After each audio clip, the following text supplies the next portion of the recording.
and something you can't teach, you can't fake, but it's right here. I think Chief Diaz has that. That's Mayor Bruce Harrell of Seattle announcing Adrian Diaz as his pick to become the official chief of the Seattle Police Department. This 2 years after Diaz started leading the department as the interim chief. The new Chief Diaz joining us live here in the studio this morning on King 5 Mornings on Kong. Good morning, Chief. Thank you for having me. First question, congratulations. How do you feel? Oh, it's been exciting. It's been an exciting run over the last 26 months, probably the longest job interview I've had. I imagine. You mentioned just off camera to us that this was not your intention when you started at the department 25 years ago to become the chief of police. Now that you've had this job, and we should mention that the city of Seattle has had 6 police chiefs in the last 13 years, you're the 6th. How does that impact stability in the department, and what can you do to improve stability and morale among officers? Yeah, it's been a rough time over the last 2 years just on morale, and I feel like in the last 2 years we've really done a good job of stabilizing the situation, and our officers are starting to feel like we're actually coming out of the pandemic and all the defund movement and actually trying to get back to police work. When I actually started my career, I really just focused on, I really wanted to be the tactical officer. I wanted to go into SWAT. I wanted to go into K-9. And then I actually switched over into doing a lot of community relationships. And so that really is my leadership. My leadership is going to really focus on community-centered approach. And I know our department will really, embrace it and take off with how we actually connect with community. You said crime is at a 25-year high. There were a recorded 53 homicides in 2020, according to your crime dashboard, 42 in 2021. SPD data last August, updated August 31st, shows there were 39 homicides so far this year. It's just such a disturbing trend here in this great city of Seattle. Chief, this has happened on your watch. What can you do to tackle this problem and make some changes now that you're the permanent chief? Yeah, so we've actually focused on, number one is community. So using violent interrupters or community messengers to actually be able to reduce retaliatory violence. The second is analytics. So we look at, hot spots, areas that, generate a lot of shootings. Third is we focus on prevention, so getting guns off the streets by extreme risk protection orders, domestic violence protection orders. The fourth is environment, so how can we light up the area? How can we get people more welcoming, using space? And then the fifth is enforcement. But is this working? Is this tactic working? Because these numbers are going up. Yeah, so actually over the last couple weeks, the last 3 weeks, we were actually just coming out of the summer months, so we saw staffing really at kind of our low.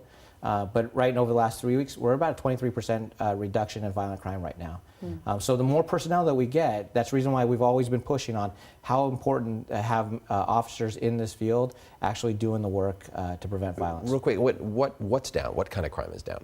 Violent crime. Violent crime. So what we look at is we look at homicide, robbery, rape, sexual assault, and aggravated assault.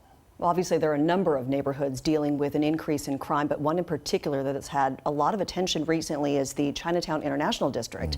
And people who live and work there are concerned because there's plans to expand this homeless shelter south of the CID.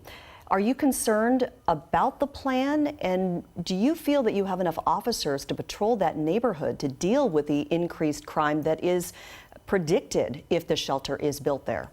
Yeah, so we want to make sure that everybody's doing substantial community outreach, because the CID has had 39 shots fired or shootings. It's the most in any part of this city.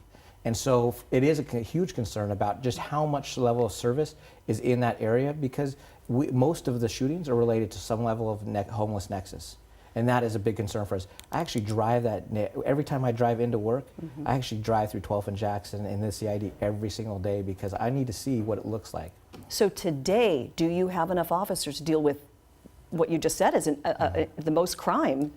We are making sure that we're staffing the area, but honestly, for the long term, we do not have enough officers. So that's the reason why it's so important for us to really hire and recruit and retain our officers for the long term. And can you advocate, just more on that point though, 10 shelters within a mile of the CID, can you be one that advocates for that neighborhood and say, this neighborhood is saturated. You said to yourself, homeless nexus is the problem. Is adding another homeless shelter the answer?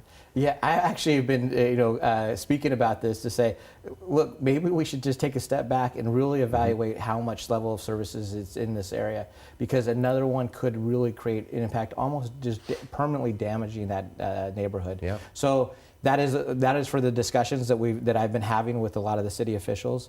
But I do have that growing concern in the CID. Yeah. I want to follow up on one other thing, too. With the time that we have, you recently implemented some new recruitment strategies to try to solve this short staffing issue, offering $30,000 retention sign-on bonuses. How's that going since we've talked to you last?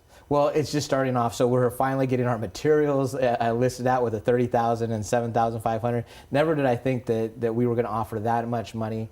But if you think about across the whole region, all these agencies are offering, bonuses and incentives to be able to attract good candidates. And at least this puts us on a level playing field with all those agencies. So we're really excited, but we really haven't been able to kind of measure any results right now. Yeah.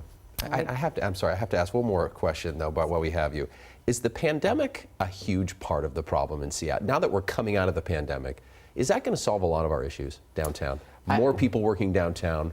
What are your thoughts on that? Well, actually, I want more people to work downtown. I need people to actually occupy the space. I need shops to open up. I need businesses to start to flourish, because the more people on the street actually helps prevent crime.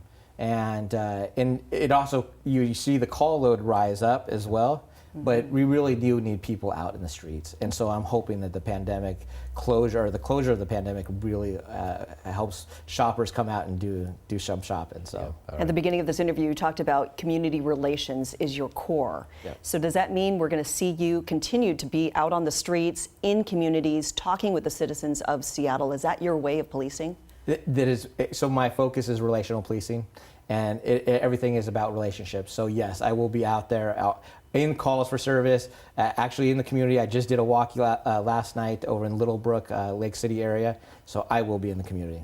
All right, the new Chief Adrian Diaz here at the City of Seattle's Police Department. It is a challenging time. You say you're up for the task. We'll keep checking in on you. Thanks for your time. Thank you so much. Thank you. Appreciate it. Congratulations.